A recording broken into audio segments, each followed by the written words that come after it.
In a world shattered by centuries of bloodshed, humanity finally stood at a crossroads where vengeance no longer fueled their hearts, but weariness did.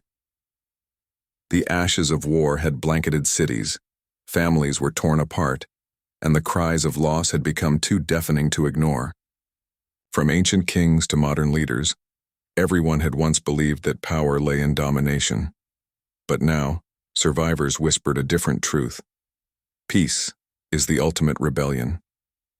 In one forgotten village, where generations had lived through nothing but conflict, an old woman gathered children around a fire and told them stories not of victory, but of mercy, the kind that saved lives instead of taking them.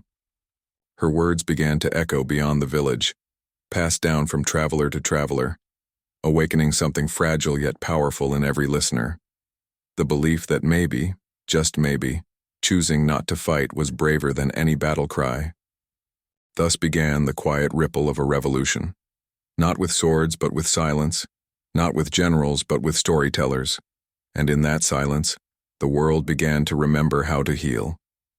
The fire crackled softly as the old woman's voice grew thinner, with age but heavier with purpose, her tales now reaching far beyond the quiet hills of her home, carried by those who found in her stories the courage to question everything they had ever known. Among them was a young soldier named Cale, hardened by battles and trained to obey, yet haunted by a single moment, a child's lifeless gaze in a burning village he was ordered to raid, a memory that refused to fade. He deserted his army, branded a traitor, and wandered until he found the village of the storyteller, where her eyes, clouded with years, still burned with something fierce and forgiving. She did not scold him for his past, nor ask for confessions, only offered a place by the fire and silence, a silence that spoke louder than commands ever had. And in that silence, Cale cried for the first time since he held a blade. The days passed, and Cale listened, not just to stories, but to the rustling of leaves, the laughter of children, the slow rhythm of a world that had never needed war to begin with, only patience and courage to protect it. He helped rebuild homes, learned to grow food instead of taking it, found a purpose in healing others who arrived broken like him. And slowly, the story of the old woman and her growing community of ex-warriors, lost wanderers, and tired hearts began to ripple outward like wind through tall grass. Leaders of distant lands heard whispers of this strange peace movement and sent spies to see what weapons they were hiding. But all they found were books, songs, and people unafraid to forgive, unafraid to lay down arms, not out of weakness, but because they had discovered a strength far more terrifying to tyrants, unity without control. Cale became a voice among many, no longer a soldier but a teacher, a healer and sometimes a messenger, traveling to cities consumed by tension and planting small seeds of change, an act as simple as asking a soldier why he obeyed, or reading a poem aloud in a war camp until someone somewhere dared to weep. Not all listened, not all changed, but enough did to make rulers tremble and arms dealers curse the rise of a peace they could not profit from. Resistance came, of course, harsh and swift. Villages were burned, messengers imprisoned, even the old woman's home was reduced to smoke one winter night. But they had already spread too far to be silenced. Grief turned into resolve, and where one fire died, 100 more were lit in hearts across nations.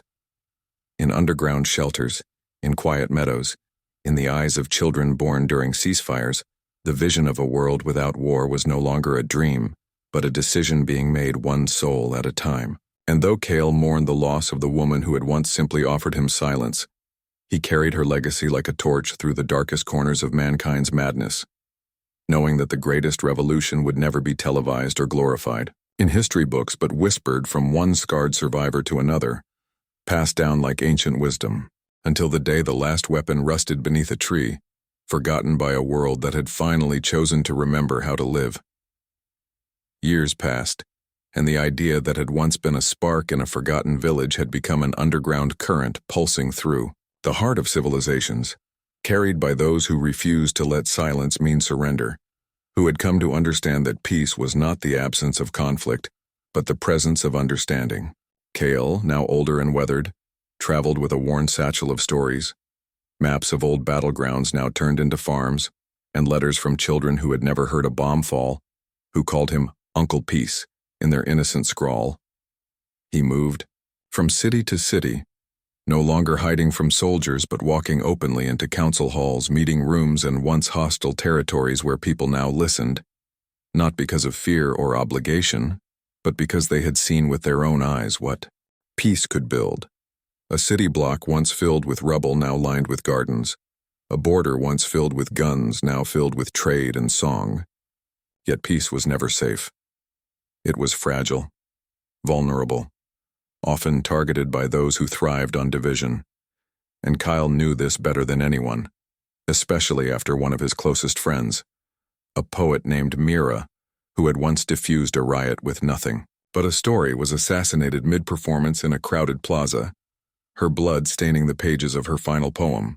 The shock of her death sent tremors through the movement, and for a moment there was a dangerous silence.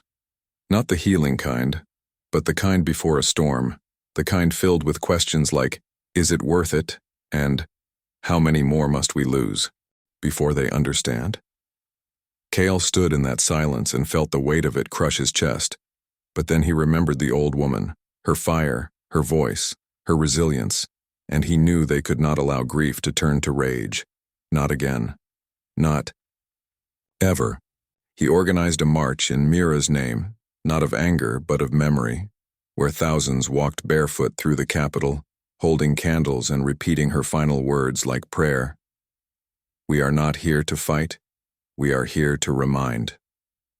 The sight of unarmed citizens marching silently through the streets while soldiers stood frozen at their posts was enough to shake even the most hardened leaders.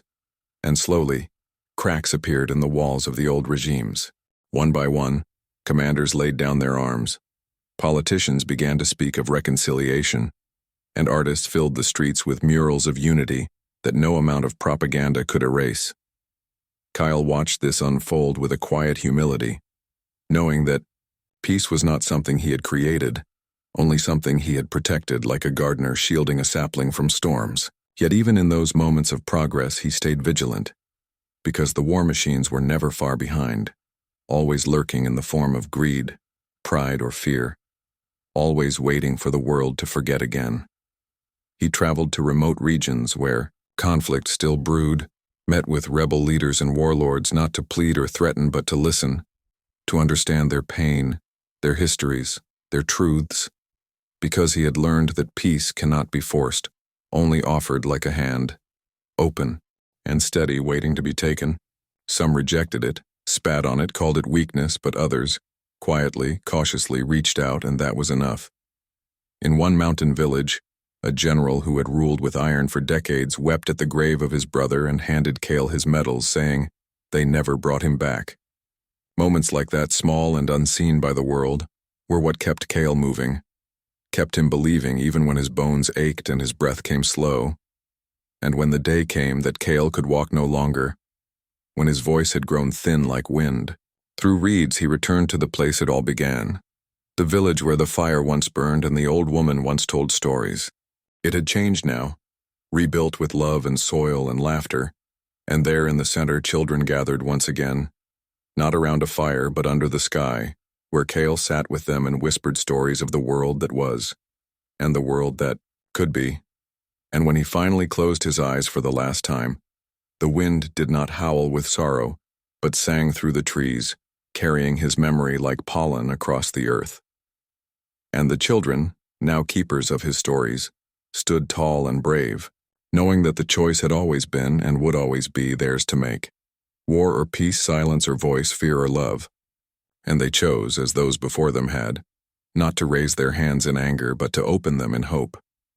Because in the end, the greatest truth Cale had ever taught was this: that peace was not a gift given by rulers or written into law, but a choice made quietly each day by ordinary people who dared to believe that humanity could be better, and who acted, again and again, as if that belief were already true.